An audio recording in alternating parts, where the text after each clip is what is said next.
Good morning. Good morning. Good morning. Sorry I cannot be there with you guys today.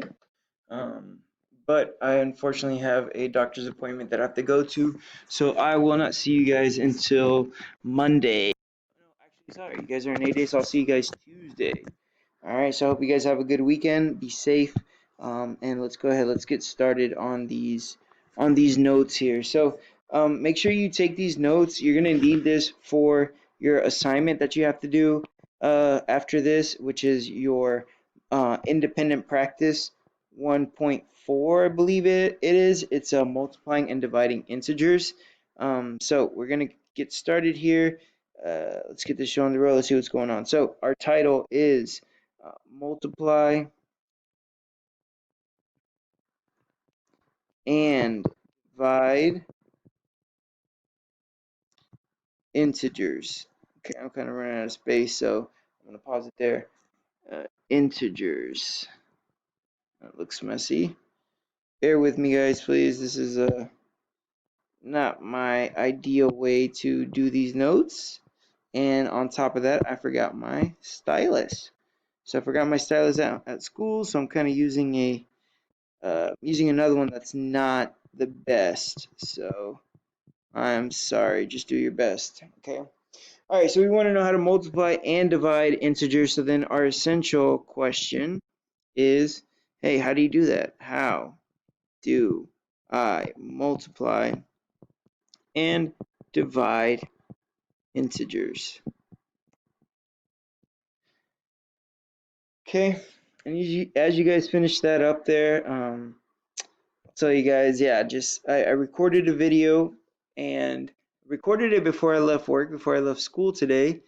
And when I got home, or as I was leaving, no, when I got home, I turned it on to watch it, and the volume was way too low. Like you could not hear me. So yeah, I'm sorry. It was a lot better video. I did it in my journal, so it made sense. But yeah, unfortunately, I know what happened. I guess I was talking away from the microphone on the computer, and it just could not hear me.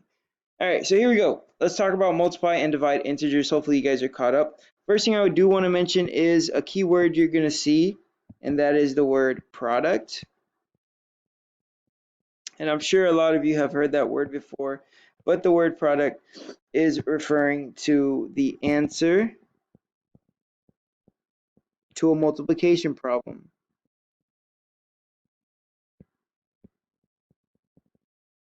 Multiplication problem. All right. So your product is going to be the answer to a multiplication problem. And the other word that we have to understand is, hey, your quotient. Let me, sorry, my quotient or your quotient. All right. Your quotient is exactly the opposite. Your quotient is going to be the answer to a division problem. All right. So here we have multiplication. So you got to recognize that. We have some multiplication here. All right. Whereas here with the quotient, we're talking about it's going to be the answer to a division problem. So same definition except it's division. So the answer to a division problem. And again, I apologize if this looks messy. I'm typing this out on my lap, or writing this out on my laptop touchscreen, and it's my stylus. I'm gonna blame it on my stylus, my little stylus pen. So here again, keyword being it's a answer to a division problem. Okay. So if you want to go off here to the side, you can put your little multiplication sign. Here to the side, you can put a little division sign just to help you out. All right. It's the answer. The answer. All right. All right. You pause the video if you need to copy that. Pause it because I'm gonna move up and move on to the next section. Okay. As I move up, right past here, quotient, I'm going to extend my line a little bit and continue. So I do want to talk about some signs that represent multiplication and some signs that represent division that you're going to see. Obviously, a common one is the X, and you guys are familiar. You're also going to see this like dot. It's not a decimal, it's like a floating dot. That's also multiplication. And then another thing you're going to start to see is going to be parentheses. You're going to see a number, okay, a number next to a parentheses, and that's all going to indicate multiplication. The other one I want to show you is some signs for, oops, I want to write quotient. The other signs are for division. Okay, when it comes to division, you have your classic one, but then another important one you're going to see is going to be a fraction. All right, and if you remember, a numerator goes on top of the denominator. Okay, you're going to see a fraction. Now when you see this fraction, you have to just understand that what this means is that your numerator is being divided by your denominator, and we'll talk about more about this as we move on, but just be aware that when you see this now, this is how you got to write it into a fraction form, or excuse me, into the division format, is going to be with this guy right here. Okay, so just be aware for now. All right, go ahead and pause the video if you need to write that down. I'm going to scroll up and move on to the next section. Okay, next section here, speaking right after division, I want to talk about the rules. All right, and I'm going to draw a little circle here. Let me extend my line. I'm going to draw a little circle. We're going to keep this rule simple. I'm going to make it nice and let's not do that. Let's go here with a black one. Let's go here. I'm going to start with a little circle here, and in this circle, I'm going to give it 2 red eyes, and I'm going to give it a green mouth. All right. I like to call this guy my integer. Okay, wow, that's ugly. Let me redo that. I don't like that. My integer man. All right, and how this works. Number one, how this works. You want to cover the signs of the numbers in the problem. Okay, you want to cover the signs of the numbers in the problem, and then 2, whatever is uncovered is the sign for your answer. So the uncovered sign is for the answer.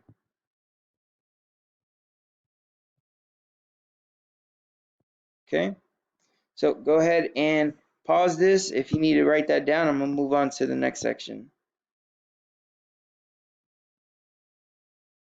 All right, so the next section I'm going to do is here an example of this rule.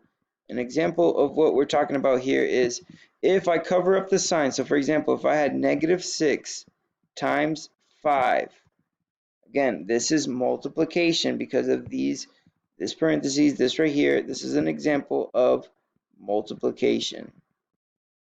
Okay. If I did -6 times 5, I would cover up, okay, I would cover up whatever's in my problem. So I have a -6, cover that up. I have a +5. +5. I would cover this up. So then whatever's left over is the sign of my answer. So my answer for this problem would actually be -30. Okay. Okay. So I'm going to scroll down a little bit more, and I'm going to do an example for division. And then I'm going to do a little bit easier way that might help you to remember this as well. Okay, so another example. This one's going to be about division.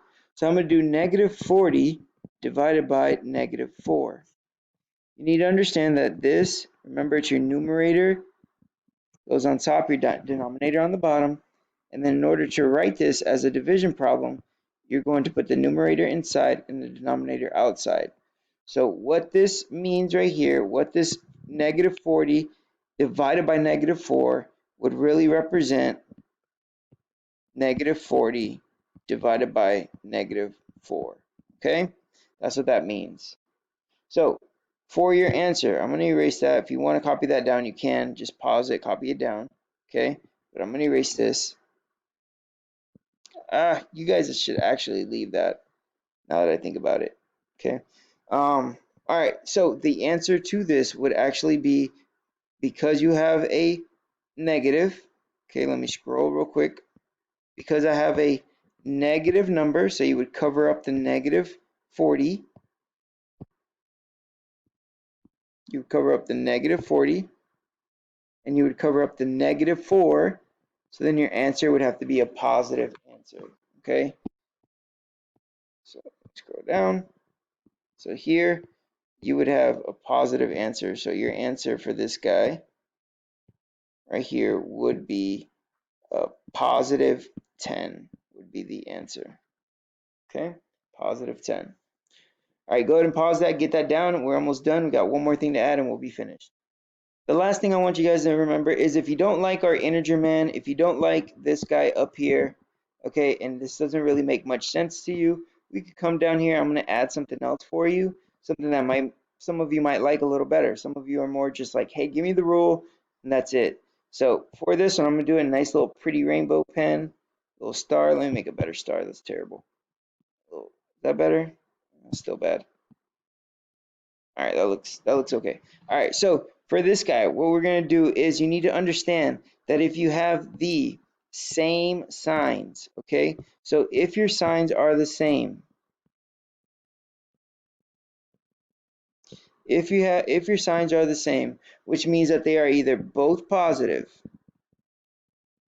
or they're both negative, that means you're going to get a positive answer, okay? It means you're going to get a positive answer. Let me move this stuff around a little bit. Oops.